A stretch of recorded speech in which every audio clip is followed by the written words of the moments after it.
This is the Bearcast, presented by Bird Culture Ford.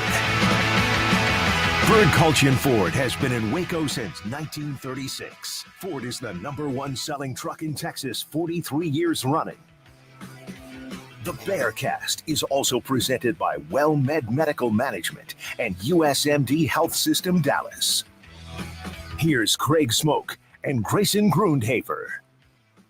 And welcome in on this Tuesday, September the 3rd, 2024. I'm Craig Smoak, and this is the Bearcast on SicEm365.com as the Baylor football season is fully underway, and we are now into week 2 as the Bears are 1-0 after a 45-3 win over Tarleton State. We'll be breaking that down, also looking ahead to what is a huge escalation in terms of not only opportunity, but also in terms of competition, as the Utah Utes in a strange conference mate but non-conference matchup will be the next up for Dave Aranda and the Bears. They look to go 2-0, but in order to do so, they'll have to beat a pretty good top 25 ranked Utah team and do so in Salt Lake City. So we'll be talking about that as well. I'm joined as always by Grayson Grundhoefer. Got Garrett Ross behind the scenes running the show, and appreciate him as always. But first things first, Grayson, 45-3. We'll get into the details momentarily of this game, but pretty good night at McLean Stadium overall, and just your thoughts, I guess, on how you're feeling entering week 2 before we get into the nitty-gritty. I mean, I think in general, the most important takeaway is just it felt like football was back and football was fun again. Baylor getting in the win column at home is massive. After going 1-7 last year, with the only win being against Long Island, in which half the game, no fans were really in the stadium, I felt like this was more of one of those real wins where you get to sit back and your fans get to enjoy a game that you play really well in. And Baylor started fast, started early, which I know we're going to talk about. But I think just in general, the vibes were really good going into this game. I felt like the atmosphere was good, 42,000 people there. That's solid after a 3-9 season. And just hoping that if they can build on this momentum, maybe the big crowds come back and the fans buy back into the program. But as Dave Aranda said, they're going to have to earn that. Yeah, they will have to, and that game dragged on Saturday for those of us who were there and didn't have the luxury of just going out to dinner when we got bored or turning the TV off to sit there through it. Yeah, like there was a pretty good crowd there, and then it was emptied out by the end because that second half just, there was not a lot to report back on. There was a couple plays here and there that were scoring plays you got excited about, but yeah, the majority of the damage and the majority of the competition in that game was all in the first half. And, they were able to control the game, which was excellent to see. No stress No worries about the outcome, and certainly no feelings of absolute, disappointment right out of the gates, like a lot of other college football programs have suffered in the first week, or in the case of Florida State, in the first 2 weeks. But I think overall, besides that, just the fact that they didn't get sent off with like some large ovation. They'll have those opportunities if they keep winning.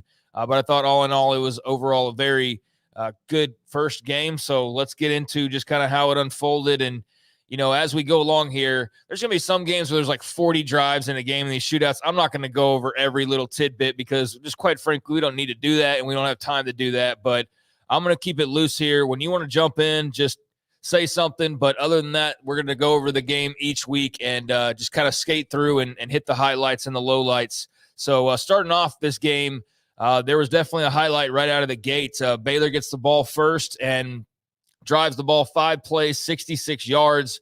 A bulk of that, the first score of the season, the first score of the game, and that was DeQuan Finn on a 39-yard quarterback run on 1st and 10 from the Tarleton 39.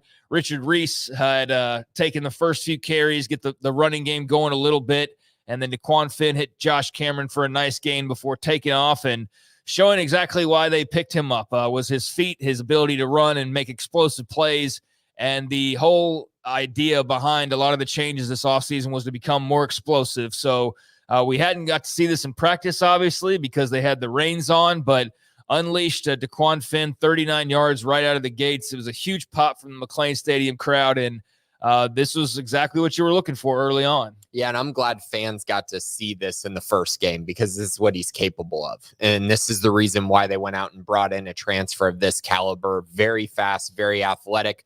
Also, simple fact of the matter is a 1 minute and 23 second drive to start your season is incredibly enjoyable. Who would have thought? And so to see them do that, really just take it right down the field, quick, nothing delayed, and they just went out, got a touchdown to start this game off and to start fast, which has been something that Dave Aranda has preached throughout the entire offseason. Yeah, that was just like they drew it up. Tarleton State would get the ball, not get much. I did like Kayvon Britton, their running back. He ran really hard, and I thought he did some good things considering the circumstances. Ultimately, though, a big Garmin Randolph sack would set this drive back and put Tarleton in a 3rd and 17.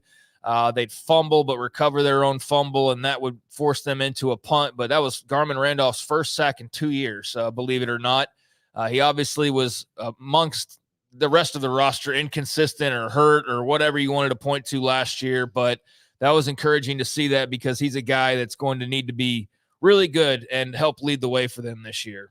Yeah, absolutely. And I felt like he had a really nice performance, even outside of just this sack. He played really well. He looks like an improved guy. And Dave Aranda mentioned that this was his best offseason ever. So we'll see how that takes shape as the season progresses. But it's certainly a nice start. And it was a nice, really design. It was kind of a stunt. He went behind the tackle and then got into the backfield shooting the gap. And I really enjoyed kind of seeing that because it was a little different than what we've seen from Garmin in past years. So 7-0 Baylor's second drive basically gets killed by a penalty is really what happened here on 2nd and 10. DeQuan Finn runs for 3, but you had a holding call on Omar Ekbedian, so that backed you up 10 yards.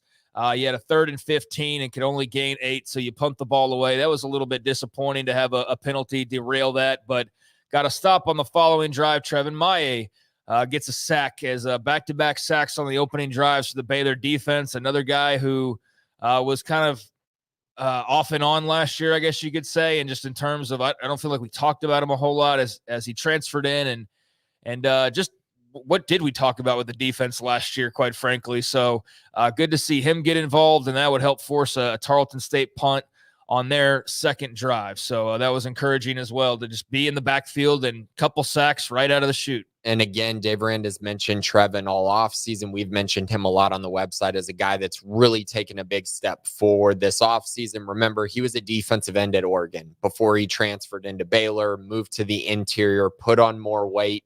I think just adapting to the scheme, adapting to a new role, it took some time, but he clearly has, really turned into a good player. He was very solid all night.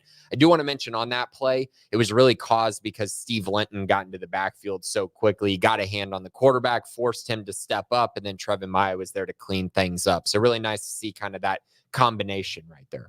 the Bears would get the ball around midfield after the punt from Adrian Guzman, and a couple plays in. You've got Daquan Finn running for nothing. Completion, nice small completion to Ashton Hawkins. Richard Reese would pick up a first down and then gain another 3 on the following carry before they were back in the end zone. On 2nd and 7, Daquan Finn finds Ashton Hawkins, as it would become pretty clear early on it was going to be a transfer party. You had Finn, the transfer, with the big touchdown run, and then Finn with the touchdown pass to the transfer in Ashton Hawkins, who made a very nifty, shifty move, an authoritative move, which we haven't seen a lot of from the wide receivers, of like, no, I'm going to get my way into the end zone, not like you're going to let me pass through, or I'm going to ask permission, or, whatever, not make the catch. He put a move on the goal line, and it was nifty and fun to watch. And so, boom, touchdown. He finds the end zone. It's 14-0. And the Bears are starting to feel pretty good about the way this day is going to go. Impressive throw. Back shoulder throw is really perfect. And then Ashton Hawkins, like you said, making a guy miss at the 5-yard line and then stretching out where everyone gets to see, everyone's talked about his massive hands and his massive wingspan. You got to see that on full display during the touchdown as he reached over the goal line. He's clearly a difference maker, and he kind of got shaken up right before this play on an earlier catch. You could tell he was kind of laboring a little bit. Hopefully he's all good to go, because he is definitely an alpha in this offense and a guy who's probably going to have a really, really good season just based on what we saw in a small sample size. The lid was about to get blown off in the first quarter. Tarleton gets the ball back, run for 3, and then the next play, Keaton Thomas, pick 6, another transfer, another touchdown, 35-yard pick 6. And it is 21-0 as he makes a big play. And basically the party's on from this point. This was the most exciting stretch of the game by a long shot, because it was just boom, boom, boom. And it was, off to the races after that. It was 21-0. And this was not going to be a Texas State situation. Oh, yeah, you absolutely did. And Keaton Thomas making a big play again. That's just great. It's confirmation on what we talked about all offseason about him just consistently making plays, his athleticism. He played well in limited snaps as they were really trying to keep the starters from playing, a huge amount of snaps. So he played really well, got the pick 6, was very happy about that. And that's the play that basically sent out Tarleton State's quarterback right after that pick 6. He didn't come back in. Yes, so they would get the ball back down 21-0, go 3 and out with the changeover, so that didn't really matter at all. But Baylor would then go 3 and out as well, just unable to get the passing game going after a sack on the very first play of the drive. Just basically killed your chances to convert that into much of anything. So you get to 2nd and 21, back-to-back completions, but for very little yardage, and you have to punt. But then you force Tarleton into yet another short drive as they have to punt again, and then you are back in the end zone, 28-0 after a 9-play, 66-yard drive that featured a lot of Dawson Pendergrass early on, a big play by Ketron Jackson, 39 yards all the way down inside the 10, and then a little more Dawson Pendergrass. And there's one thing to say early on, negative side is they cannot run the football at will. And you had 3 cracks from the 8-yard line for Dawson Pendergrass to finally bust into the end zone. So that you knew coming in was going to be one of the to watch positions of watch storylines, not positions, but positions in the way that you're watching the offensive line and the running backs up close. And so early on, it became apparent, they're not going to run the ball effectively today. And that is a little bit foreboding when it comes to the future, and especially this week. So we'll see. But, Dawson Pendergrass is able to get into the end zone, and it is 28-0. So you're still feeling good about things. But, that's going to be a work in progress early on for sure. Right. And the run game was something that we mentioned in the offseason as something that we all felt like needed some time. And might take some time. I do think they were very vanilla on offense and just basically running into the middle of the defense a lot and really trying to work on some things, I think, for the offensive line. And I think the running backs also missed a few opportunities as well. I think there were a few more yards available, a few more explosive plays available, but you're right. That is a concern. I will say seeing Ketron Jackson catch this 39-yard pass from Daquan Finn was great. We're going to talk about him again later, but really nice to see him creating some explosive plays down the sideline. 3 and out for Tarleton State, and then Baylor, 10 plays, 43 yards. And this is some of the criticism from Saturday, I guess, or the you want more. You want some improvement moving into week 2. It's also some of just what you're going to have to deal with when it comes to DeQuan Finn and just this offense. And there's going to be turnovers. There's going to be trying to take big shots and it not working out. Although, like I said in a couple of writings so far, you do this against Utah and you're going to suffer and suffer badly. They will make you pay. Tarleton State couldn't make you pay on some of the mistakes that you made. But DeQuan Finn, his first interception, let's see here. You had the way this is all written up here is kind of weird. So you had the interception on 1st and goal at the Tarleton 17 is basically what I need to get to after a lengthy drive, man. I mean, he's throwing it around. You had Pendergrass running, you had Reese running, Finn's running, and then you get all the way down into territory where you're looking like you're about to score again, and he is intercepted in the end zone.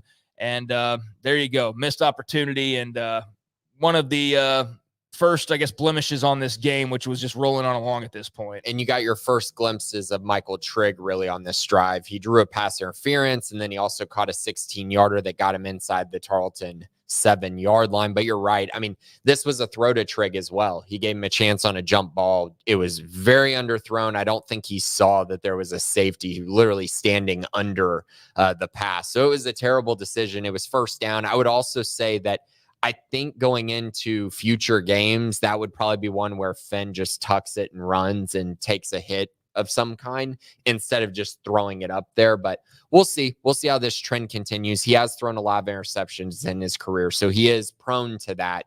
But you'd like to see better decision making, especially in this one in the red zone. Yeah, not going to overreact too much to week number 1. I mean, maybe the run game's just a situation of not seeing the holes right, or maybe it's, emblematic of a bigger issue, and maybe DeQuan Finn, is he's definitely going to throw some interceptions, but maybe this is a situation this week where we didn't see him running as much as he's going to, and so not everything's exactly how it's going to appear moving forward, but in terms of what it actually was on Saturday, this was a turnover that cost them some points, and not anything that hurt them in the long run, but was good to see Michael Trigg getting involved. So Tarleton State would get the ball back, and they would go on a pretty nice drive, make a couple of big plays, 8 plays, 73 yards. You had a personal foul on Steve Linton that helped contribute to them moving down the field as well. But ultimately, from the 7-yard line with 2 seconds left, they miss a 24-yard field goal to keep it clean on the Tarleton State side of the scoreboard, which is great for the Baylor defense to be able to hang their hat on. So it's 28-0 at halftime. Huge first quarter. Some missed opportunities in the second quarter, but also they missed a field goal. So it is what it is. It's the first game of the year, and at halftime it's 28-0, and that's about how you would have drawn it up. I think if you were a Baylor fan, you were pretty happy with what you've seen at that point. Right. I mean, you got to be a 28-0, great defensive performance, a few fireworks on offense. I will say that last drive, the Steve Linton personal foul after a third down stop is something that you can't really have going forward. Those are the type of plays that can really cost you games, especially in the Big 12. Luckily, they got probably the worst field goal kick I've seen in a while on a 24-yarder that was just completely shanked. So nice to go into halftime 28-0 to pitch the shutout in Dave Aranda's first appearance as the defense play caller. So the shutout wouldn't last long because the very first drive of the second half, Tarleton State, 8 plays, 58 yards. They kick a field goal to close the drive, 34 yards. They're good this time around from the Baylor 17, and it is 28-3. Bears get the ball back, 7 plays, 63 yards, a little bit of everything. But DeQuan Finn gets intercepted again on this drive as they get into Tarleton State territory. Fortunately, it was a penalty, and so that gets wiped away. But you look at the 2 interceptions, and it could have been 3 or 4. I mean, there was definitely the opportunity for there to be more. And this one, you're like, oh my gosh, not again. But the flag wiped it out. So Baylor moves on, and eventually he hits Michael Trigg, who he had been looking for a 17-yard touchdown pass. Another transfer gets in the end zone in game number 1. And they've blown it open 35-3. That was the best pass of the night from Finn, and he was under pressure, took a huge hit, and was still able to stand in the pocket and make that throw to Trigg, and Trigg created a live separation, which is obviously awesome to see. You're right, the interception on this drive was not great, but also to be clear, the holding was on the guy who ended up getting the interception. So there is something to that as well. But yeah, in general, it was nice to see. He had a really nice throw to Monterey Baldwin on this drive where he rolled out of the pocket and was able to throw it over the defense and hit Monterey down the sideline. That was the biggest play of the drive before the completion of Michael Trigg. So nice to see them respond after giving up some points. Yep. So Tarleton State would turn it over on downs, had a long drive, 10 plays, 42 yards, got inside Baylor territory, but could not convert on 4th and 3 as the pass falls incomplete. And then Baylor with the ball back. Wasn't holding this time, wasn't any penalty to wipe it out this time. 3 plays in. They're in Tarleton territory, just past midfield, and DeQuan Finn intercepted his second official interception of the game, and they give the ball right back. I'm just going to fast forward here.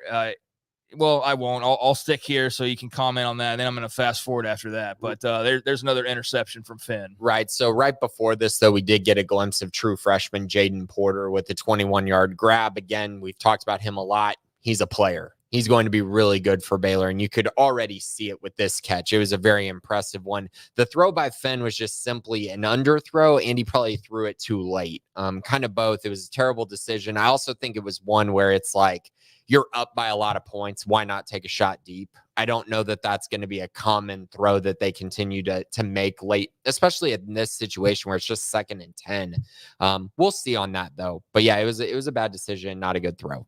Nope. And so we'll see. Like you said, it's game number 1, but who knows what awaits us in games 2 through 12. Baylor would turn it over on downs after. We'll wait. So they threw the interception, forced a punt, a little 3 and out. So that didn't hurt them at all. And they were up 35-3. So, I mean, it really didn't hurt them. But again, it's not about Tarleton hurting them. It's about those decisions and those things happening against better teams like Utah and what that might look like. So they forced the punt. Baylor gets the ball back, turns it over on downs, force another punt. Baylor gets the ball back and kicks a field goal to get the specialists on the board. Isaiah Hankins ultimately a 39-yard field goal as they had got it down inside the 30, but just unable to, thanks to a false start penalty on Omar Gbedian towards the end of that drive, unable to turn it into anything else other than long field goal attempt. So good for Hankins. He's on the board, 39 yards. It's 38-3. Again, at this point, we're just like tick, tick, tick, tick, tick. Get the game over with. 3 and out for Tarleton State, and then one final score for Baylor just to punctuate things. 9 plays, 83 yards.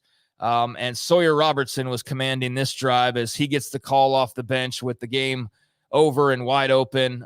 Pretty lengthy drive. 9 plays for 83 yards, and ultimately he finds Ketron Jackson, 30 yards. Ketron, leading receiver on the day. His second touchdown as a Bear, his first since the last game of last year. That's right. His 1 touchdown last year came in the final game of the season. That's how great that offense was. So he gets a touchdown in game number 1, and it is 45-3. You'd force a punt after that. Game over with. Boom. There you go. There's as quick of a recap as we could give as I'd knock the rust off a little bit. But there you have it. Ketron finds the end zone, and that was not the very end, but that was a nice way for the offense to basically bid adieu on the day. And Sawyer Robertson looked really good on this drive. It was 2nd and 12, and he had a really nice rollout throw that actually Ketron dropped, a pass that he absolutely should catch 10 times out of 10.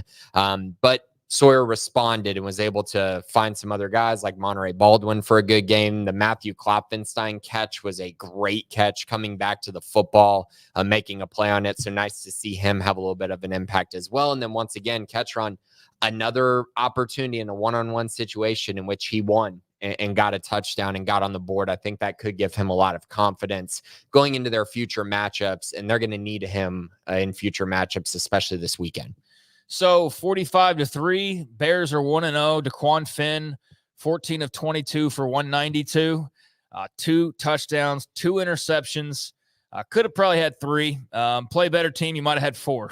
I mean, quite frankly, but there's also some situations where he's forcing it, or you're up big and there's there's a lot of different dynamics to this game versus what he might decide to do in future games. But I do think it comes with the territory. We're going to be, and look at his history. We're going to be talking about interceptions a lot more this year, just in general. And it's going to be a matter of how much do they hurt at the time that they occur, the situations, the score, things like that. They didn't hurt in game number 1. But Sawyer Robertson also gets the touchdown. As we mentioned, he had a very effective short stint towards the end of the game. Good to at least see him get in there. Nate Bennett got in the game. He's probably not going to get into many more. 3 at max, unless there are injuries, which Lord willing there aren't. But this was the perfect opportunity. If he's going to play this year, this is how he plays. And anything more than that means there's been injuries and things are probably not as great. All due respect, but he doesn't need to be playing right now as a true freshman. So for him to get in and get his feet wet was what you want to see in a game like this against an opponent like this. Run game, 43 carries, 164 for an average of 3.8, had a couple touchdowns, a lot to be desired there. I think it's safe to say just as we move forward, you're going to need much more out of your backs. And I know there's already a conversation about like if they have the right talent or not. And, I don't know. I feel like they had a pretty full group, but obviously there's some injuries in play. Looks like with that group right now, that's making it look a little bit different than it otherwise might. A little more shorthanded, which is, it's easy to say now, like, well, we should have done that. It's game 1. A lot of people are doing that, but I think time will tell ultimately on the running backs. I think it's too soon for anything to be like an emphatic anything. So I would agree. We'll with see that. there. I would also say on the run game, they again only ran 50 to 60% of their offense, which obviously allowed them to not be as creative as I think they're going to be running the football. Not having Bryson Washington, not having Dominic Richardson does matter as well. But you are right. You'd like to see a better performance. Yeah, so you had Joseph Hagman getting a couple of carries because they only had 2 backs, and they obviously weren't trying to run Finn all that much either. So because Joseph Dodds, the freshman, is out also. So yeah, lots of guys. Reese and out. Pendergrass basically is what you have at the moment, and that's I get, for all we know, what you're rolling into Utah with. I guess we'll see how that's divvied up, but that was the case for the run game. Receivers, 18 catches, 278 yards, 3 touchdowns. Ketron Jackson, Ashton Hawkins, Michael Trigg all find the end zone. Ketron, 2 catches, 69 yards, and pretty nice start for him right out of the gates. Hawkins 2 for 37. Monterey had a couple for 36, but he has the number change, and it was like weirding me out. The couple times I saw him, I was like having to remind myself that was Monterey Baldwin with the different number from last year. Seemed kind of quiet for him. But I think overall, you're excited about, the new look offense and the explosiveness of it. The consistency is still a work in progress, but the explosiveness was there. So that was good to see. And then defensively, I think you were thrilled with what you saw, especially in comparison to last year where, it's anyone's guess each week of what was going to show up and what it was going to look like. But you had let's see here. Trevin Maye, Garmin Randolph with a couple of sacks. You had 4 tackles for loss overall. You had the pick 6 from Keaton Thomas, and pretty good day, just giving up 3 points from that Texans offense. Now, granted, they're playing with a couple quarterbacks. Their starters out from injury in the first week, so you weren't playing the greatest show on turf by any means, but that's what you should do against an offense that is woefully outmatched is shut them out or keep them to about 3 points or so. And so that's what the defense did. So I'd say thumbs up there as well. And I guess just your overall impressions exiting week number 1 here. I felt like the defensive front was something that is a big takeaway for me. Last year against Long Island, they were dreadful, got ran over by an FCS team to a certain extent. I know the stats and the scoreboard may not speak to that, but they ran the ball well against Baylor. Whereas you fast forward to this game and Baylor completely shut things down in the run game. 41 carries for 101 yards, 2.5 yards per carry is what Tarleton was averaging. I know Kayvon Britton had a good game, but it was really just that 130-yard run in which he broke a tackle. And that's great. That's just a good player making a play. But I think in general, Baylor was really, really ready for what Tarleton was trying to do in the run game. Some of that was because they didn't have a quarterback that could take advantage of them. Possibly, but I do think we saw some strength up front, some strength we didn't see from a year ago. Offensive line-wise, they only gave up 1 sack. And then I think it was 2 quarterback hurries. So not a lot there from Tarleton getting into the backfield and pressuring Fenn. I think that was a good sign. Now, the run game is something that we're going to have to talk about going into this Utah game. I think that's an area of concern. Turnovers are a bit of an area of concern. We'll see kind of how Fenn adapts over these next few games. And then the secondary. I don't think we learned enough from Baylor's secondary to really come away with much of an opinion on them. Whether they've improved or not, I think we're going to find out again much more going into next week. So not going to make any big sweeping conversations on the secondary quite yet because Tarleton was just so overmatched there.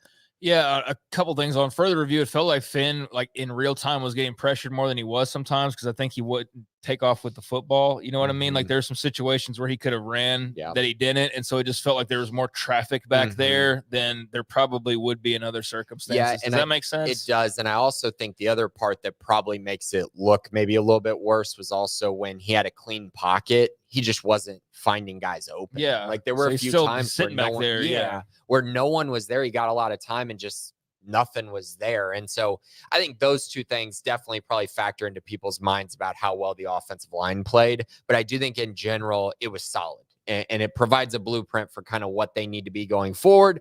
Now, can they do that against better talent? We'll see. So better talent. Speaking of that, 49-0 Utah, who is up next for the Bears, rolled over Southern Utah. The Utes welcoming back Cam Rising from injury. He went 10 of 15 for 254 yards and threw 5 touchdowns. Then you had the return as well of their star tight end, Brant Keithy. He had a monster game. Second leading receiver, 4 catches, 69 yards, and 3 touchdowns. Their running back, Dijon Stanley, only ran for 34 yards on 6 carries, but he caught 3 balls for 150 yards and 2 touchdowns.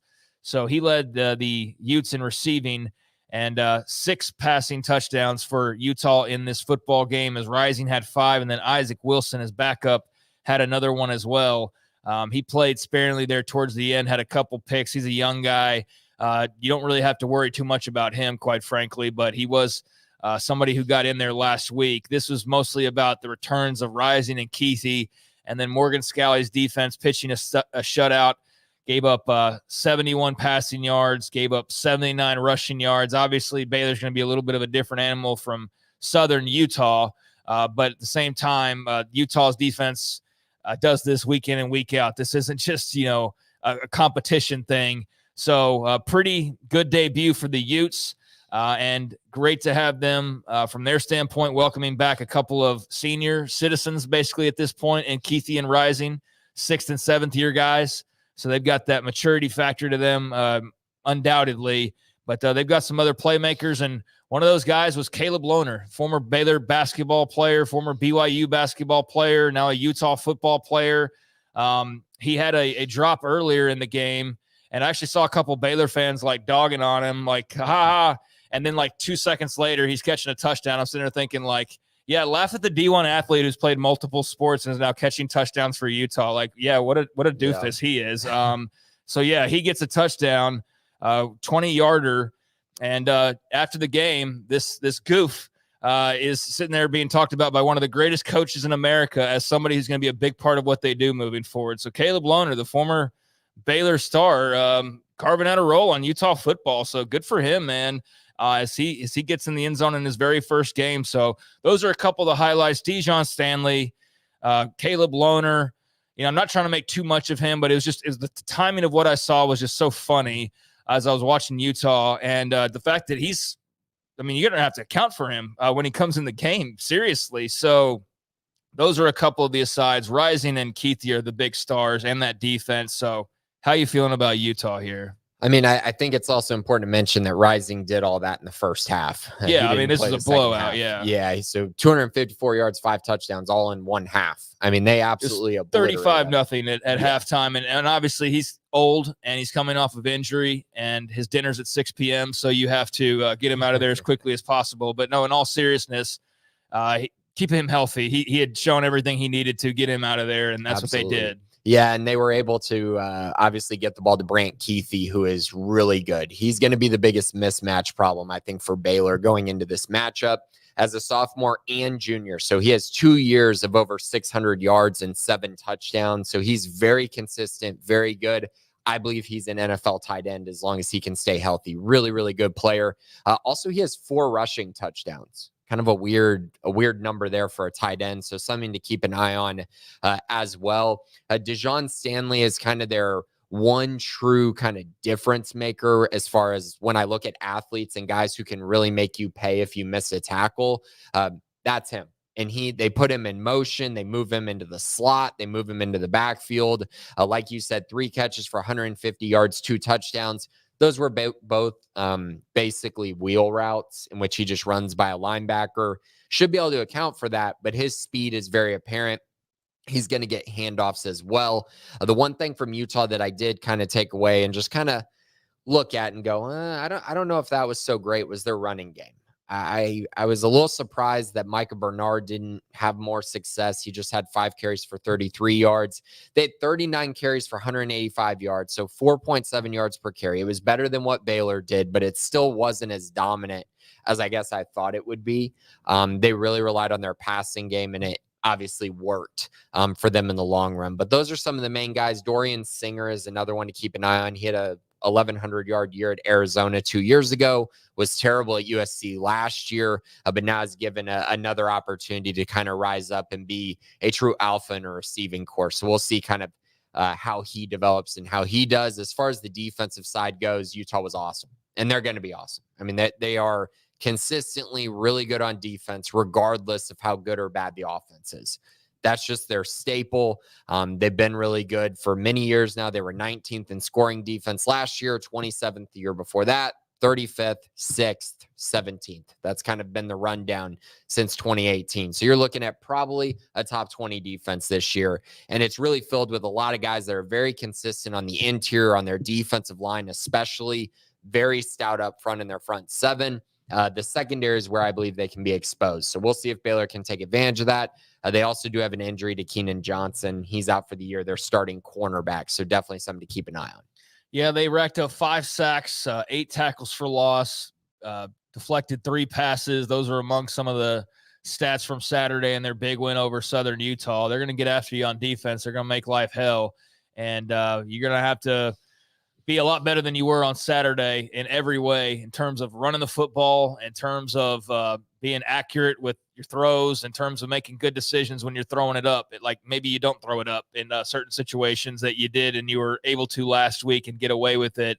That could be a killer, a pick 6, or just a game changer, or a landslide type play where you're close and the next thing you know, you're throwing yourself out of a football game. So don't want to put too much on like every game translates to the next one, but in terms of what we saw last week, like being reckless with the football is an easy way to go to Salt Lake City and get your team beat. Mm-hmm. So that's going to have to be cleaned up, or this defense will expose that and make you pay for it.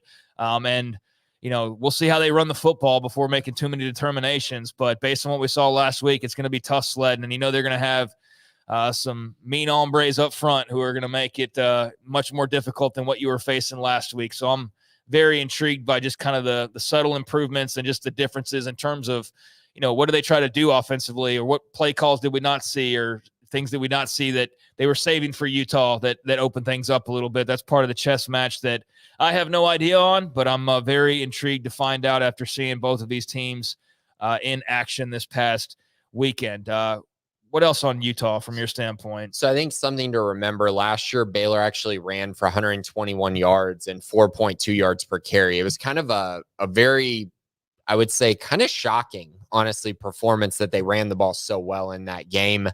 Ultimately, it wasn't enough, but Dominic Richardson, 14 carries for 77 yards. So they did find some success, but I think in this matchup, it's going to be really important for them to run it just good enough so that Utah's defensive line isn't allowed to just pin their ears back and come after Finn.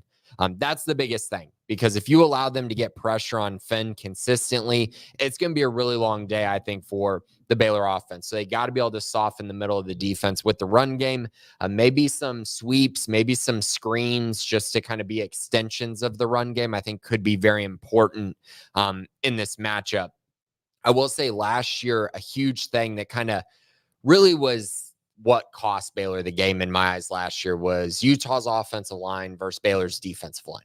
So the question is, has Baylor closed the gap enough? And did Utah lose enough up front on the offensive line to kind of bring them back down to earth? Because last year, Utah ran for 224 yards. They averaged nearly 5 yards per carry. And by the end of the game, it was just basically Utah was just running the ball at will before eventually winning that game and, completing the comeback. So I'm very curious, is Baylor's defensive line now for real? Is that first game, is that truly who they are?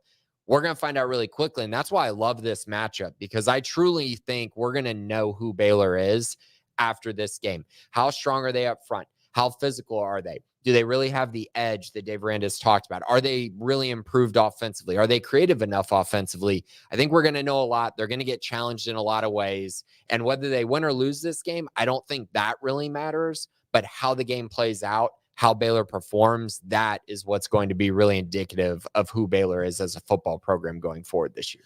Yeah, I think it's a good barometer. I mean, I don't know that last week really showed us or told us all that much other than they're just a more organized, cleaner, more confident football team. But as far as how good they actually are, they're better. I think that was clear to see. To what degree, we'll know more this weekend for sure. We'll know where they stack up, not just in the Big 12, but I think Utah's probably one of the better teams in the country, like not top 10, but 10 to 20. I think they probably fall somewhere in there. And so I think you're going to see, how far away from that are you? Or you may be closer than you realize with this football team. It's not going to tell the whole tale. It's not if you win, like you're going to the playoff, but it is going to show you something and a lot more than anything we learned from last weekend. That's for dadgum sure. So I'm looking forward to this game from that standpoint, but it is a huge ramp up.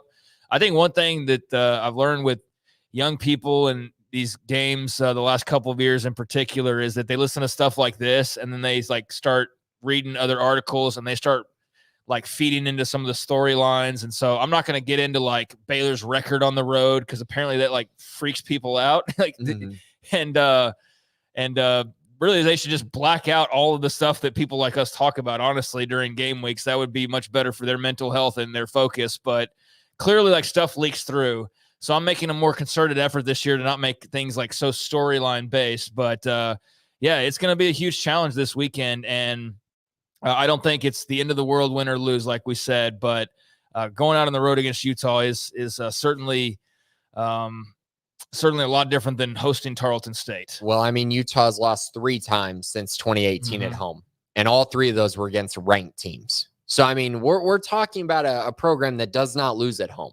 I mean, this would be a huge upset if Baylor went in there and beat them. I mean, again, 3 teams since 2018 have gone in there and beaten them, and it's top 25 programs. I mean, that is really something that does matter. I know it's a storyline and every year is different and everything changes. I understand that. But most times when you have great home field advantages, those continue, those last, especially when you have a quality football program, which I do believe Utah does. So I'm not saying that means there's no chance Baylor wins this game. But what I am saying is if Baylor does win this game, it would be pretty historical based on what we've seen in recent history there in Salt Lake City. Yeah, it certainly would be. So from their standpoint, this is where I'd insert this is their record against top 25 teams on the road. And that's kind of, I'm not even going to do that. Go out there, play. But this isn't one of those that you play free and clear. You're going to try to go out there and play green, and that's what you need to do. You don't need to put the weight of the world in oh my God, we're going to Salt Lake City, or oh my God, this is our record, or oh my God, we haven't won on the road since this time. And, things like that. That's the stuff they need to block out. But if they can go in there and play green, that's going to give them the best chance to just not overthink it. Just go out and play football, and then let the ball roll where it may. And, just see what happens on the other side of that. I think that's just the theme of the year. Just go play football and play green and have fun. And last week it looked like they were having fun, which was encouraging because it'd been a really long time since we've seen that. A really long time. All right, let's get into some questions, and then we'll see where we are after that in terms of maybe looking around at the Big 12 a little bit. Scotty B., the Baylor King, would you attack the guy who was taking over for Keenan Johnson due to injury on the field in the passing game, or would you attack the nickel more? Whittingham mentioned that Smith Snowden, a nickel, Scooby Davis, a cornerback, and Cameron Calhoun, a cornerback, might take over for Keenan Johnson at corner in their press conference. I mean, I think Baylor's going to attack kind of everywhere in the secondary, and that's going to require them giving Daquan Finn enough time to make those reads and find guys open. I also think you're going to see a lot of different routes than what Baylor ran in that first game. I think they were hiding a lot, especially in the passing game. I think you're going to see some subtle differences to really attack various levels of the Utah defense. You're going to see shots down the sideline to catch on Jackson, probably Hal Presley, even though he wasn't really heavily involved at all in the first game, maybe even Josh Cameron. But then I also think you're going to see guys like Ashton Hawkins, Monterey Baldwin be big parts of the offense this upcoming week. So I don't think it's one guy. Now, if they do find a matchup that they're like, oh, yeah, this is definitely who we're targeting, maybe they do that. But I think in general, it's going to be the overall system of the offense trying to attack the perceived weakness of the Utah defense, which I believe to be their secondary. And I want to take a brief moment here before we move on to the next one, because I don't want to go too overboard and overreact to game number one, but the offense did look more exciting. I'll leave it there. They look like they've got some playmakers. It's all going to come down to the O-line and just Finn protecting the football, I think, ultimately. But that looked more fun than what we've watched in the last couple of years. And then Dave Arend on the defensive side. Again, don't want to make too much of it. You had backup quarterback starting the game for a team who's already undermanned compared to you, and you have a huge talent advantage against. But that was a different looking defense. Just the mentality, the attitude, the flying around, and just feeling like they weren't like second guessing or having to think everything, every play. That was refreshing as well to see them play green, if you will, for lack of a better term. So just want to interject that. And not dwell on it too much, but I did think both those areas looked improved and just more confident. And of course that comes with guys being more experienced as well. But that was a definite positive from Saturday. Wyatt Smith, do you think Colorado and Texas Tech can bounce back after their close games week one? I mean, we're going to talk about those two games. I think so. I am really concerned about Texas Tech's pass defense. Like, that was an absolute travesty what they put on display against Abilene Christian. Now they're going to face a Washington State team that can really throw the football and score some points. So very concerned there. Tech is teetering a little bit on a team that I'm kind of looking a little sideways at as, oh, this season could go very sideways for them. Maybe that's an overreaction, but I don't think giving up 51 points to an FCS team is a very good indication of, them being good in my eyes. Yeah, I will say, I know what you mean by bounce back. They both did still win their games. That's what's the most important thing. But yeah, they could be in some danger if they both play like that again, especially Colorado actually playing like another really good opponent. I'll give them credit for how they started off, and now they're playing Nebraska. So they're not just slouching off the couch to start the year. They're getting tested in the first couple of weeks. And they're both going on the road this week to face, Power 4 type programs. So yeah, I mean, I think they both showed their weaknesses. I think Colorado's in a better position for sure than Tech. Yeah, I think I'm just not trying to overreact too much to what we saw in week number one, because it can change. But I think Colorado's a slightly better version of Colorado from last year. So Shedeur and Travis Hunter are really, really good, and they're going to throw for 500 yards a game and then probably not run it well and maybe play a little bit better defense than last year up front, especially. I mean, that's my, original take on them for this year. Whereas with Texas Tech, they had a lot of new starters in the secondary, so I'll give them the benefit of the doubt. But and you had a pretty good offense for ACU, but no way they should have given up that many. Don't get me wrong, but there's at least you can go like, okay, like there's I'm not making an excuse in any way, but you can at least say in game number one, like, hey, there's that. Now, if you buy that, that's fine or not, but that's at least what you look at in game number one. Now, if it happens against Washington State, then yeah, like sound the alarms and do all of that. And it very well probably will, because you're not going to make that much of a jump from game one to game two. But do I think Texas Tech is like that bad? No. But I do think that when they were quieter this offseason, this is probably why. They talked a lot of noise last year and did not live up to it. They say that they would admit that much themselves, that they probably overhyped things a little bit too much. I think they've acknowledged that publicly. And then there wasn't much hype this offseason.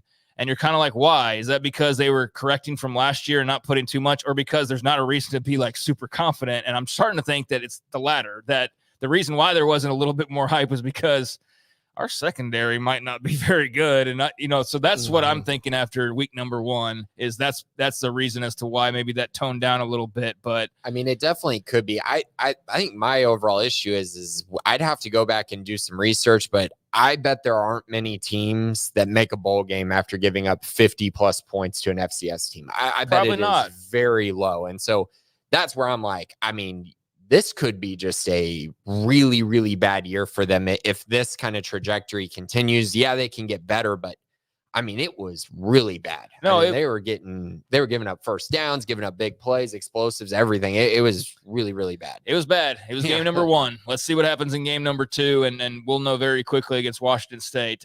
But yeah, I just we'll see. That's the thing. The games have started, and we can talk about them much more at length as we get some more evidence. But yeah, it was an awful first game, and yet they won. And so that's really all that matters in the end. Who will be the top performing players, offense, defense, for our game versus Utah this week? Thank you, as always. Thank you, Wyatt. I'll go with Daquan Finn on offense, and I'll go with Jackie Marshall on defense. Okay. I will go with I hope there's top performing players on offense and defense for the Utah game this week. I don't know. I haven't thought about this at all, but I'll say Daquan Finn, and defensively, let's go Caden Jenkins. The secondary is going to get tested a bit more this week, so I think that the D-backs could be a bit more involved than they were last week. And when they did get tested last week, it wasn't all that great. So that was something we're definitely going to see a lot more of, I think, against the Utes. Marine Bear, after the last year's beating of a season, I'm really looking forward to hearing a Bearcast episode where the discussion revolves around a victory. Us too. We did this 3 times out of 12 last year. I'm also looking forward to them hitting the road this early, because last year you think that would have been fun. All those home games, it actually made everything 10 times worse. Having to keep showing up in McLean week after week after week, it felt like, to just watch those performances week after week after week. It was like, at least do it on the road so I can be at home and watching this, as opposed to having to be in the press box for 4 hours watching this. So I am glad they're hitting the road, but I'm also most glad that they're starting off with a win, and we can talk about that, and it's setting a positive tone. But obviously you got to follow that up week to week. And so here we are in week number 2, and see if they can't get to 2/3 of the way of where they got last year.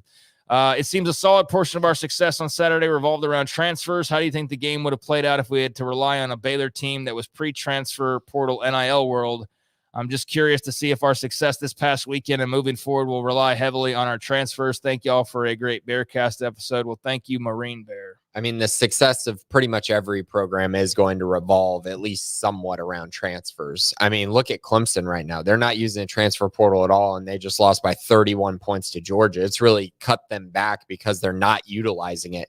Baylor has to utilize the transfer portal. It's going to be that way forever now. It's the way things are. You got to go out, find proven commodities from lower levels, and proven commodities from other schools.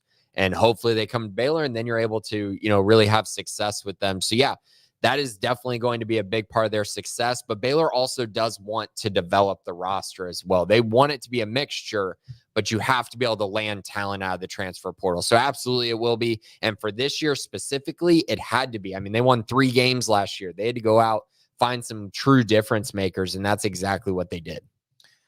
Let's see. AF Blue 82. We need the single digits, or we know the single digits need to show up in Salt Lake City for the Bears to have a chance. But who is the X factor? Not a single digit guy that needs to play up if they hope to win it. Good question. I'm gonna go. I think I'm gonna go with Steve Lenton. He's not a single digit guy. He's number 10.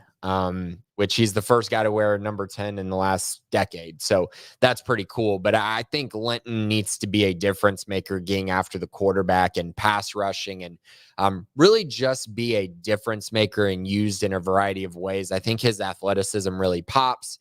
And if he can remain consistent and go into this game and play really well, I think he can be a complete X factor for this defense. And finally, also from AF Blue 82, how do you expect the altitude to play a factor in this week's game? Do we have the lungs for the type of tempo to keep the Utah defense off balance? I mean, hopefully. I don't think that's anything anyone knows for sure, but I believe Baylor is prepared for this game. I think their cardio, their conditioning has absolutely been with their mindset of we're going to have to go play at Salt Lake City very soon into the season. So I think they're going to be ready for it. I really don't have concerns on that, but obviously you never truly know until you get there, I guess. If they're not prepared for it, that's a failure as a coaching staff. So I would think that they've seen the schedule. They've had an entire, 8 months or so to prepare for this, if not longer than that. And they know what they're doing and they're professionally trained. So they are accounting for that and have trained guys for that, knowing that that was upcoming. That would be my assumption because that's the way it should operate professionally. As an organization getting ready to go play games in Salt Lake City, you should have been preparing for it. So I'm going to assume that they did. And I think this early on, I don't think it'll play a huge role in this game. I don't think it'll be something. If this is like game 10 or something like that, I'd be more concerned just guys being worn out at the end of the year. Then again, your conditioning's top notch. So I don't know. I'm not an altitude expert, but it is something you factor in. So it's a valid question, but I just give them the benefit of the doubt that they know that too, and they prepared for it. But we'll see on Saturday. If they're huffing and puffing, then obviously that was not the case. And that would be something that would need to be critiqued and discussed. So we'll find out when we get there, but I do appreciate the question. So there's the mailbag this week. If you want to be a part of it each week, just look for Grayson's thread that he starts Mondays or Tuesdays, or I guess Mondays. Yeah. And you can jump in there and get your question in and be a part of the podcast each week. But appreciate AF Blue 82 and Marine Bear and Wyatt Smith and Scotty for being a part of that this week. So anything before we take a look at the league a little bit? No, let's dive into Big 12 play. Lots of games, lots of good games, I would say as well. Yeah, we're not going to talk about every game, but we will hit briefly on some. And I talk mostly on these every single day on 365 Sports. So I'm going to save a lot of my Big 12 takes for that because that's when we cover so much of this. But I'll chime in here and there. We're not going to go over 16 games. We're just not going to, because that can get awfully repetitive. But we will highlight some of the bigger games, and there are some notable matchups this week for the league, which went nearly unbeaten last week. But you did have some close calls like Texas Tech, as we talked about. They had a very, very close call with Abilene Christian. I have some people over there I really respect and even like. Joey McGuire is one of them. But sorry, Joey, I was hoping to see the chaos and the fallout from that. To sound like the sicko in me wanted to see what that looked like in Lubbock, Texas, had they lost to Abilene Christian. But from a Big 12 standpoint, yeah, that would have been an awful look. The conference pride thing's gone a little bit too overboard for me. Like this last few months, I mean, it really has. The realignment has created all of that to where everybody's like fighting for their survival and everything. But like this idea now that like everything's got to be Big 12 versus the world, I'm exhausted from it a little bit.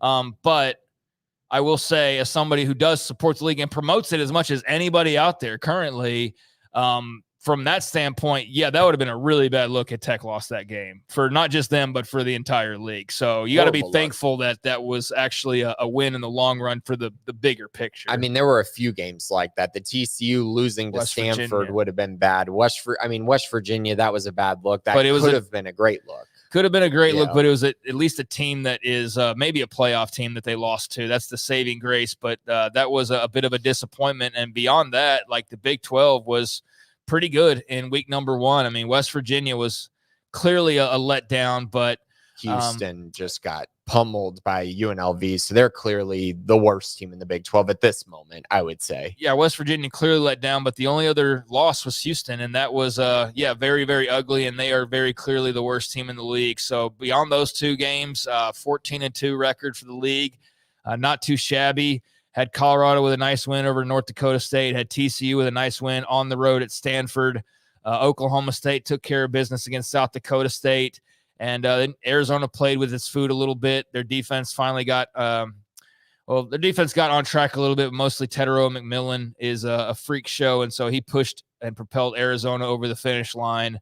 And yeah, those are kind of some of the highlights. Everybody else beat teams they were supposed to beat, but certainly Texas Tech had to feel very fortunate. Colorado had to feel very fortunate. Arizona didn't get all the way to playing with fire, but had a tougher game than maybe imagined for them. And then yeah, the two losses were what they were, and they were not even close really in the grand scheme of things. But West Virginia has room to bounce back. Houston, I'm not so sure. So now as we enter week number 2, what does that look like? And what are we thinking in terms of some of these games here? We are not going to discuss. Dang it. Hold on one second. You don't want to cooperate with me here. We're not going to discuss everyone like I mentioned, but BYU, SMU. This matters because SMU's in the ACC mostly. That's why this is of interest. It's a Friday night game. BYU won their opener. Jake Retzloff beating out Gary Bohannon for the starting quarterback job. SMU's got their own quarterback rotation going on. You're going to see multiple quarterbacks for them.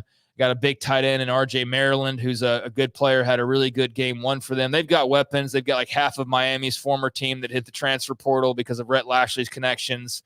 SMU is 10.5-point favorites, and they are at home, which doesn't matter. I mean, let's face it, but it may to some extent just because kind of like when you see schools like TCU going to Stanford, it's just a weird environment because it's not like jam-packed on a Friday night. I'm expecting kind of similar here, although SMU with a Big 12 opponent in, maybe that kicks up the enthusiasm a little bit. But regardless, Friday nights, and those can always get weird. How are you feeling about BYU at SMU? BYU was terrible on the road last year, so I'm curious how they kind of bounce back from what was a really, really bad season in their road games. I really like that they started Jake Retzlaff, though, because I do think he gives them a much higher ceiling than what Gary Bohannon would have given them in this offense. I think Retzlaff is pretty good. He looked better than what I saw from a year ago. Is that enough to go get a win on the road? I don't think so, but I do think they're going to cover that 10.5 points. I think that's too big of a spread for this game, but I think SMU ultimately wins a close one. Yeah, I think SMU wins this game, unfortunately. Houston and Oklahoma, no point in talking about that. Oklahoma's 30-point favorites. That could get really, really ugly. Arkansas and Oklahoma State, the Cowboys number 17, 7.5-point favorites at Boone Pickens, 11 a.m. on Saturday. This is one of those where this is a game. I know Arkansas is not the upper half of the SEC by any means, but this is one of those games where you kind of, for your own pride, need to win this one, especially being at home, especially being a top 2 team in the league. Yeah, I think Oklahoma State wins this game, although I'm a little hesitant and as far as just being like overly confident about that.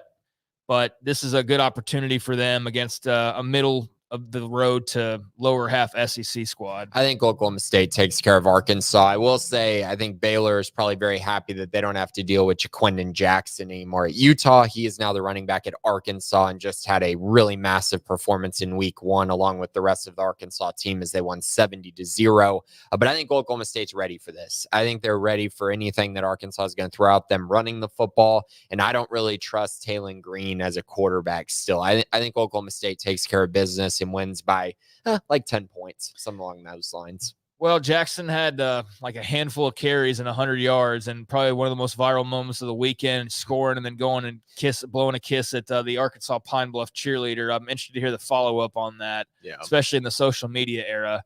But good luck to him and all his pursuits. And I think Taylon Green's a really talented guy. He can make some mistakes, but I don't understand what happened with him at Boise State. It makes absolutely no sense that he was not given more of the go there. So I can only assume that there's just things behind the scenes that didn't jive or something, because it didn't make sense for him to leave other than just for pure NIL. But if you know how that was handled last year, like he was in and out of the line, it was just weird. And so now here's the starting quarterback at Arkansas. And had a really nice debut. So they could win this game. I will go with Oklahoma State, but the Cowboys are going to have to be careful. Elsewhere, Kansas State's on the road at Tulane. They are 9.5-point favorites. They are the number 18 team in the country, but they are in New Orleans and against a John Summerall-led team now that Willie Fritz took over at Houston. That is pretty good. They've got some good talent on this roster. Mensa, their quarterback's a good player. Rayshawn Pleasant had a big pick six on defense for them in game number 1 against Southeast Louisiana. So they got a nice, big, emphatic win out of the gates, and now they welcome in K-State. And we've seen them beat K-State in recent years in a regular season game early on. So that's not anything that would be, a first time ever by any means. Different circumstances, of course, but I think that at least puts K-State on high alert rolling into this one, especially when Avery Johnson showed that he is still very inexperienced, no matter how talented he is. And so going on the road, that's just something to kind of monitor there. But I do think K-State wins this game. I think K-State's going to win this game. I'm actually a little surprised that it's only a 9.5-point spread. That number's actually been coming down a little bit towards Tulane, but I think Kansas State's going to win this game probably by 10 points. I think they are clearly better than Tulane, and I think we're going to see Avery Johnson get back on track. I think you're going to see him run the ball a lot more. I think you're going to see them open up their offense a lot more this upcoming week against Tulane. So yeah, give me K-State with ease. There are a lot of interesting power versus power matchups as far as the conferences go, and those continue on. Pittsburgh's at Cincinnati. Both of those teams are 1-0. Cincy, a 2-point favorite at home. Nice debut from Brendan Sorsby, the Texas kid at quarterback for the Bearcats, but another ACC versus Big 12 matchup here for those keeping track at home. I don't know either. I mean, I'll give the edge to Cincinnati, but it's like the spread, like it's 2 points. I'll give them the slight edge, but I don't have a great feel for this football game from either side really. But it is a winnable game for Cincinnati, and that would be a nice win. Not anything the nation would be going crazy over, but in terms of the conference versus conference scoreboard, this would be a good win and a really good win for Scott Satterfield and just his program in general, which is the most important thing. This is a win Cincinnati definitely needs. I think both these teams defensively did not look very good week 1. Cincinnati gave up, I think, 17 points in the first half against Towson. That is not impressive to me at all. I think that's something that I'm going to be watching in this game. I think it's going to be a lot of points. And I'm a little nervous that I'm nervous picking Cincinnati. I think Pitt is a little more established. I had originally Cincinnati winning this game coming into the season, but for some reason, something's pulling me to pick Pittsburgh in this game. So I'm going to go with Pitt plus the 2 points. I think they're going to win this game outright. Cincinnati got news that Dante Corleone is back from blood clots. So their best defensive players is back in the lineup and can get back to football activities. Not sure what that means as far as where he is health-wise, like ready to play and how many snaps and all of that. But that is huge news for if he Cincinnati. Plays, that would matter. If he's 100% healthy, that probably changes things. Elsewhere, Iowa State, Iowa, as a little in-state showdown. This is normally Iowa, although Iowa State has jumped up. And was it last year that they won this game, Not I think? last year. Or 2 years ago? I think it's 2 years ago. 2 years ago that they won this game. I couldn't remember exactly off the top of my head, but this one's in Iowa City. Iowa's 2.5-point favorites over Iowa State. And they've owned this series for the most part. Iowa actually scoring a lot of points last week as Kirk Ferentz was sidelined due to a recruiting violation, self-suspension. So he's back on the sidelines for Iowa. Is that actually bad news? But for their offense, everybody makes jokes. I will too about their offense. They actually scored a lot of points last week, but maybe that is a Ferentz thing. I don't know. This is a rivalry that's pretty heated. I don't have a great feel. It's a very small spread at 2.5, but I guess I'd default to the home team and the team that usually wins this game, which is the Hawkeyes, but I would not be shocked at all to see Iowa State win this game. Iowa State never wins this game, it feels like. So I'm going to take Iowa. Iowa State's 2-8 in their last 10 against Iowa. The Iowa defense is going to give Iowa State a lot of problems. I know it's going to be a defensive battle both ways, but I was not impressed by what I saw from Iowa State really in week 1, and Iowa was rather successful. So I'm going to take Iowa to win this game, and I'll take them minus the 2.5 points. I think they win by at least field goal. Don't care about West Virginia Albany as far as discussion. Don't care about UCF Sam Houston, although that's somewhat interesting, but not interesting enough to talk about here. Kansas, number 22 team in the country, on the road at Illinois. 5-point favorites heading into Champaign. Big 12 versus Big 10 here on FS1 on Saturday night. Luke Altmaier, you might remember him from Baylor Sugar Bowl win over Ole Miss. He's the quarterback these days at Illinois. Had a very nice debut with 4 touchdowns. But Jalen Daniels back in the fold for Kansas. So this is a game they need to go win.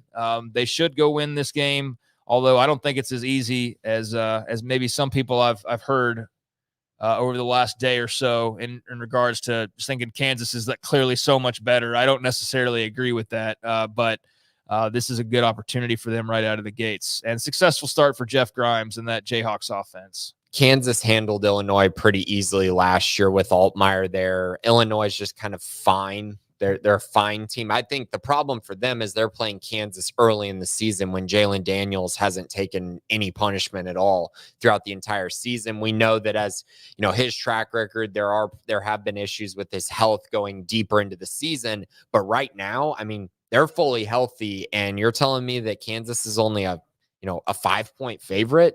That feels a little light. I think Kansas is going to win this game by at least a touchdown. I think probably a little more than that. So, yeah, give me the Jayhawks. I think they take care of business even on the road. Yeah, I don't know. I think it's just a lack of respect for Illinois in some ways, just from outside observers. Vegas knows a lot more than we do. Yeah. So there's a reason why Kansas isn't like heavy favorites, and that being on the road does matter some. So, yeah, we'll see. I mean, I picked Kansas to win this game, but I just – some about it just makes me feel like you better be careful. All right. What is a pretty star-studded week in matchups continues on 6:30 on Saturday. Colorado at Nebraska. Matt Rule and company, 7.5-point favorites. And this should be a jam-packed crowd on Saturday evening. This is Shedeur Sanders versus Dylan Raiola. As far as the quarterback matchup goes, Nebraska's very talented freshman phenom. And again, Huskers 7.5-point favorites here. I'd take Nebraska in this game. They've got a good defense. This game actually really interests me. I'm going to make sure to watch all of this for a variety of different reasons. Obviously, another Big 10 versus Big 12, and a big opportunity for both sides to just kind of have a win that a lot of people are going to be watching and taking in on Saturday night. Yeah, this is a weird one for me because Colorado destroyed Nebraska last year, and Nebraska had a really good defense last year. So it's kind of one of those weird things where, what changed over the course of the last year. And I do think it all comes down to culture. I think Rule will establish a culture there, maybe even as early as this year. Maybe they've turned. I think it's already there, buddy. I think he's already got it established. I think it's just they're getting more talented. Right. And that's that goes in line with building the culture, right? Building the talent, bringing guys in that fit your system. I think Nebraska's more capable this year of maybe holding down the Colorado offense more so than they did a year ago. Better quarterback play, probably. So I'm going to go with Nebraska to win this game. 7.5 points feels like a little much, but I'll take Nebraska. Yeah, I'm definitely taking the Huskers. I think, compared to a year ago when we had like Jeff Sims out there or whatever, who I don't even know who Henberg maybe was the quarterback for that game. They rotated. Yeah, that was not a good showing offensively, and I think Raiola gives them a big difference maker that they didn't have a year ago. Don't care about TCU Long Island as far as discussion here, nor do I care about Arizona, Northern Arizona. But Fox, 9 p.m., Texas Tech at Washington State. Pullman should be rocking. And this should be a high-scoring affair if last week is any indication. Washington State 2-point favorites. And like I said about Tech earlier, there's some things to like about them offensively. But defensively, that is the big question mark. So we'll see how much the Cougars expose them and how much of an issue this is entering or exiting week 2 as it was in week 1 for Joey McGuire and that defense. But how much can you improve in a week? How much did get, taking your lashes and getting that experience for a new starting group? How much did that pay off from week 1 to week 2? It'll pay off from week 1 to week 8. But from week 1 to week 2, can it make enough of a difference to clean up what was a very messy showing in week number 1 and then do so on the road late at night on a Saturday? I don't know. That's why Washington State's 2-point favorites. So yeah, I think I'll take Wazoo here, but I do think it's going to be a close game. Yeah, I'm taking Washington State here, -2 points. They're winning this game. I think they're going to win it actually somewhat easily. I think there's going to be a lot of points here, and 65.5, go over on that. They're going to score a lot of points in this football game. I'll take Washington State. I need to see it from Tech. That performance is just sticking in my head. It was so bad, and Washington State is basically what Abilene Christian was, except on steroids and with much more talent. So that's kind of where I'm at with that one. So give me Washington State. Yeah, I mean, Tech defensively was not good. It's still, and you should score 50 plus versus ACU, but they did score 52 points. So I think they'll be able to score. It's just a matter of how much can they stop the scoring. So very old school Big 12 in a way. Yeah. And then finally, Mississippi State, Blake Shapen and company. He had a very successful debut. Good for him. At Arizona State, who looked pretty sharp in their opener, albeit against some pretty inferior competition. Arizona State, 6.5-point favorites. Big 12 versus SEC. Late Saturday night, Big 12 after dark, in a way, 9:30 on ESPN. So big stage as well. And we'll see what Sam Levitt and pretty talented backfield can cook up. But nice showing for Kenny Dillingham. And like I said, nice showing for Jeff Lebby and Blake Shapen. So there's that element to this game as well. I don't know. I think I'm picking Mississippi State here, but that spread's got me hesitating a little bit, and the way I watched Arizona State play has me hesitating a little bit. I don't know. I think this got to be a really competitive game out in the desert on Saturday night. I think we didn't put enough stock into bowls leaving Wyoming and kind of what that would mean for the Wyoming program. And so Arizona State shows up and just blows out a program that's been pretty solid and consistent for years. And there's naturally, I think, a bit of an overreaction. I think Arizona State is definitely better than they were a year ago. I think they're probably better than what I thought they would be going into the season. But now we're just going to act like, oh, they're going to beat an SEC team that's kind of a mid-tier bowl type SEC team. I'm having trouble getting around to that, especially Arizona State minus 6.5 points. I would definitely take Mississippi State plus 6.5, and I would take Mississippi State to win this game outright.